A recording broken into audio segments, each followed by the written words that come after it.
Okay. Magandang araw sa inyo. Ako nga pala po si Allen Everson B. Montaliana at nag-aaral po sa University of Mindanao. Ngayon, magtatanong tayo o mag-interview sa isang mag-aaral sa Ateneo. Bago tayo magsimula, papakilala muna natin si Aaron Osorio. Siya ay isang mag-aaral sa Ateneo de Manila Senior High School, isang estudyanteng mamahayag at estudyante leader bilang isang sekretary ng organisasyong SINAG.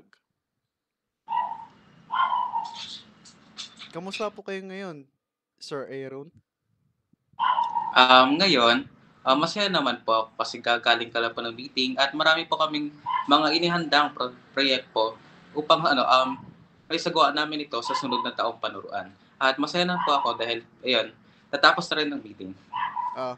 Ah, ready na po ba kayo sa ating katanungan sa ating interview ngayong araw? Ready na po. Sige po, ito po ang unang katanungan. Ano ang isa sa pinakamalaking tagumpay na naranasan mo sa buhay at paano mo ito naabot?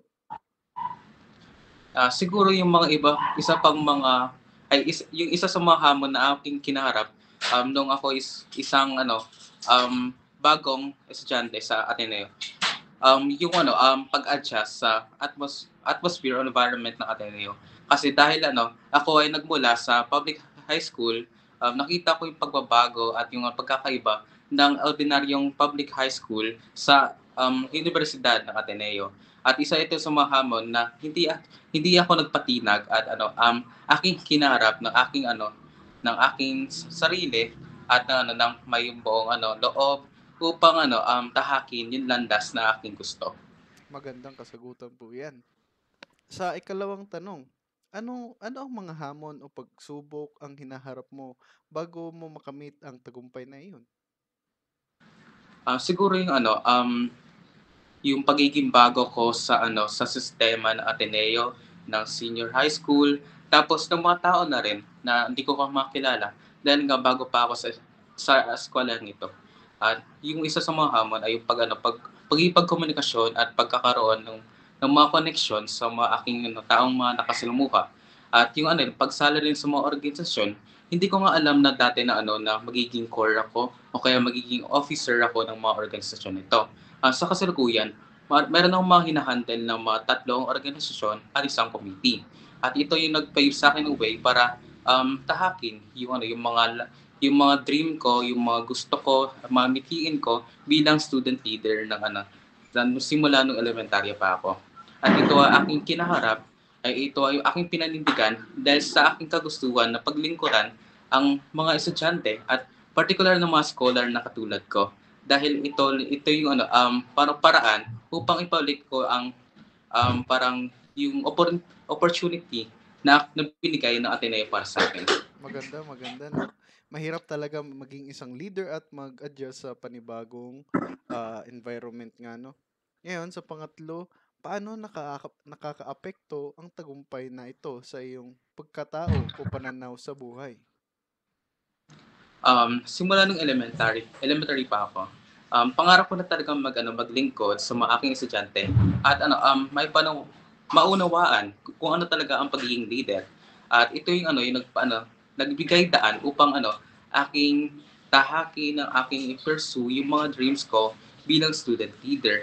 At hanggang sa mula elementary, mula hanggang high school, tapos senior high school, nakita ko yung pagbabago sa aking sarili na mas lalo ko na-encourage para mag-take ng mga organization, para maging officer, para magbigay ng ambag, magbigay contribution sa mga sistema, sa mga ginagawang mga proyekto upang maipaunlad yung kabuuang sitwasyon o kaya parang pundasyon ng isang ng paaralan. Kaya yun yung mga inspiration na bigay sa akin ng ng lakas upang maging core member ng mga organisasyon na aking hinahandle ngayon. Maganda po ngayon, ha? Mahirap po talaga, no? Mahirap po talaga maging isang leader, lalo't na sa pagkakaroon ng epekto sa ating pagkatao bilang isang leader, no? Ngayon, sa pang-apat na tanong, Sa tingin mo, paano mo isinalaysay ang tagumpay mo kung isusulat ito bilang isang kwento? Anong pamagat ang bibigay mo? Sa kontekstong ito, nakita ko talaga ang pagningning ko bilang individual. Kasi, nakita ko yung mga kakayahan ko, na-discover ko yung mga potential na nasa akin pala, na hindi ko pa alam na ano, na mayroon pala ako noon, na kaya ko palang mag-lead, kaya ko palang maglingkod, kaya ko palang makisabak sa ganitong mga proyekto, sa ganitong mga usapin. Kasi ito yung nagpamulat talaga sa akin kung ano talaga ang pagiging leader. Siguro bibigay kong pamagat dito ay San Sinuko. Ito ay nagmumula sa salitang universe sa Tagalog 'yon. So, parang yung meaning dito sa aking pamagat, gusto ko pa iparating sa mga mambabasa na meron tayong parang liwanag sa ating mga sarili, na meron tayong sinag, na meron tayong parang pagka-individual na parang katangian na na tiyak na na mapapakita mo sa lahat na gusto mo pala ganito, na ito yung mithiin mo, na kaya mong gawin yung mga bagay na hindi mo alam na kaya mo pala. So ayun, bilang isang star na hindi lamang parang lagi kang magliliwanag, isa 'tong tanda na pwede kang na maglingkod, pero pwede ka rin magpahinga saglit. Kasi bilang star o bilang tala sa kalawakan, hindi naman you're not required to shine always. So, you can rest naman, you can refrain from worrying. So, you can parang tumahan ka. So, pwede kang magpahinga, tapos panibagong araw, pwede kang sumubok ulit sa pagsubok na 'yon, sa yung mga responsibility. Kasi hindi lahat meron kang hindi lahat sa oras na meron kang enerhiya. Kailangan mo dapat parang panindigan kung ano talaga yung mitiin mo, at at the same time, titingnan mo rin kung ano yung nararapat mong gawin para sa sarili mo. Yung parang binabalance mo lahat ng responsibility mo, pati yung sa sarili mo. So bilang star din, so meron mga iba't ibang mga stars sa kalawakan. So sa mga kalawakan, nag-shine tayo, iba't iba tayong uri mga star. Kaya bilang ikaw, individual, so may mga unique characteristics ka na hindi mananakaw ng iba. Kaya ayun, palagi kong magliwanag in your own way. Kasi iyon yung yun yung mag-symbolize kung sino ka talaga. At palagi kang magliliwanag kung ikaw ay palaging magiging ikaw lang, magiging sarili ka lang. So ayun yung essence ng aking pamagat na San Sinugo. Universe, it composed of different stars na combined together to create a brighter future for everyone in the society. Wow naman, napakagandang pamagat 'yan 'no. Tama nga naman, hindi naman tayo o sa ibig sabihin pa lang hindi naman kasi tayo robot 'no. Kinakailangan magpahinga din tayo kasi sa bawat araw natin marami talaga tayong tinatahak na mga problema at mga paghihirap para maabot din natin ng mga ating dream kumbaga. Kailangan talaga natin 'to 'no, magpahinga. Bilang isang bituin, kailangan magsinag tayo araw-araw, pero magpahinga, 'yan ang tandaan natin.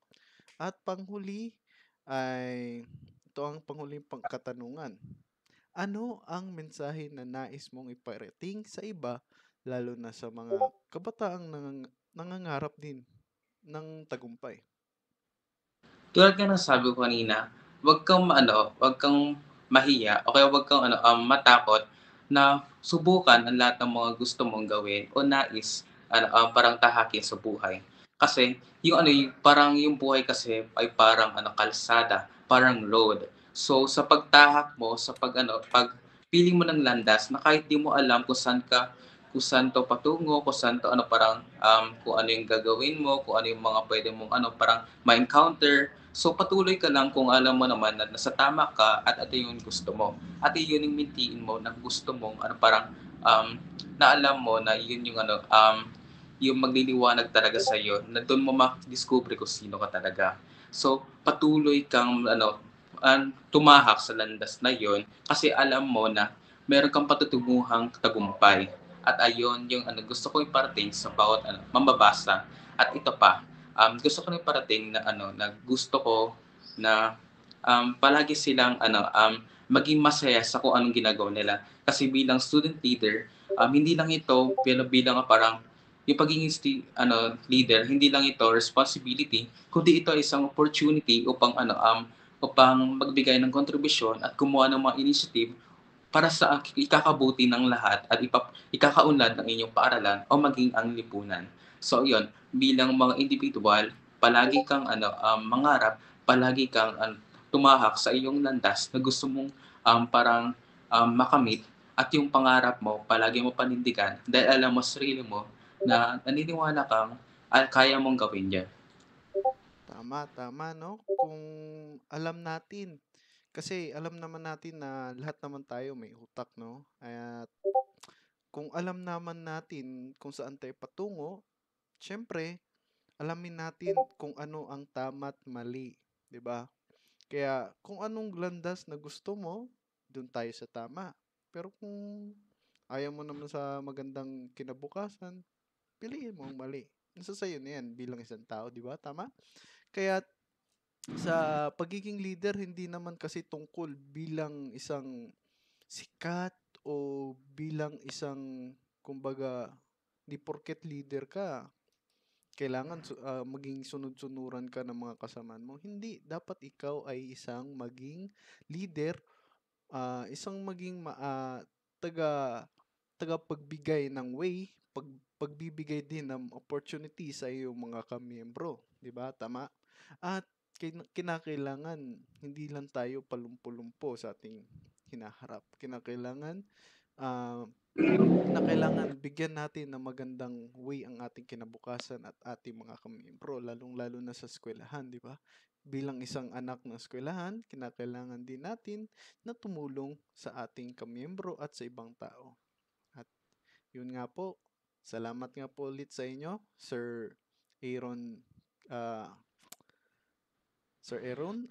Ngayon muli, salamat po sa inyong lahat sa panonood. Ako nga pala po si Allen Everson B. Montaliana, ang inyong tagapag-interview. Thank you. Thank you po.